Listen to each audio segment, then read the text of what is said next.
మానవత్వం ఇంకా బ్రతికే ఉందని అనడానికి ఈ సంఘటనే ఒక ఉదాహరణ. వికారాబాద్ జిల్లా గూడూరు మండలంలోని హైవే మీద ఉన్మత్తురాలిగా తిరుగుతున్న ఈ అభాగ్యురాలి దీనస్థితిని గమనించిన ఏ వెంకటయ్య అనే మానవ మహనీయుడు వికారాబాద్ జిల్లా చెంగోముల్ పోలీసుల సహాయంతో యాదాద్రి భువనగిరి జిల్లా చౌటుప్పల్లోని అమ్మా నాన్న అనాథ ఆశ్రమానికి చేర్చి పునర్జన్మనిచ్చారు.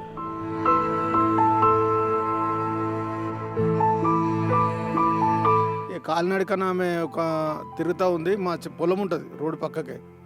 మేము చూసినప్పుడల్లా నేను ప్రయత్నం చేయాలి, ఎక్కడైనా చేర్పించాలనుకోవాలి. ఎస్ఐతో కూడా చాలా రిక్వెస్ట్ చేసిన. ఆయన కోర్టు పర్మిషన్ అన్నాడు, ఒకసారి డాక్టర్ లెటర్ అన్నాడు, అవి అన్నాడు.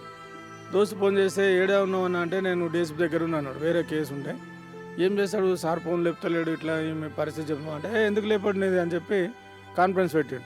కాన్ఫరెన్స్లో మాట్లాడితే సార్ ఇట్లా ఉన్నా సార్, వాళ్ళకి సాయం చేయాలి మనం, సాటి మనుషులు పాపం పశువులు లేకుంటున్నారు, మనం తప్పకుండా ఏదైనా సాయం చేయాలంటే అక్కడ చౌటుప్పల్లో ఒక ఆశ్రమం ఉంటుంది అన్నాడు.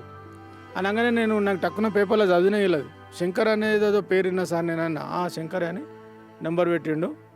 నెంబర్ పెడితే ఏమిందంటే ఎస్ఐ కూడా చెప్పిండు. ఎస్ఐ చెప్పి ఎస్ఐ తన పోయి లెటర్ ఇస్తాడు, ఇద్దరు కానిస్టేబుల్ ఇస్తాడు, తీసుకోమన్నాడు. ఇక్కడికి పోయి ఇలా పోయి నేను మా సత్యాన సర్పంచ్ వాళ్ళ తమ్ముడిన మంచనపల్లి పెద్ద విలేజ్, ఆయన సొంత బండి, ఆయన బండ్లో తీసుకొని సత్యాన కూడా మా మాట తీసాడు. మేము మానవత్వంగా ఏదైనా సేవ చేయాలంటే ముందు వరుసలు ఉంటాం. మేము దోస్తులం చిన్నప్పటి నుండి.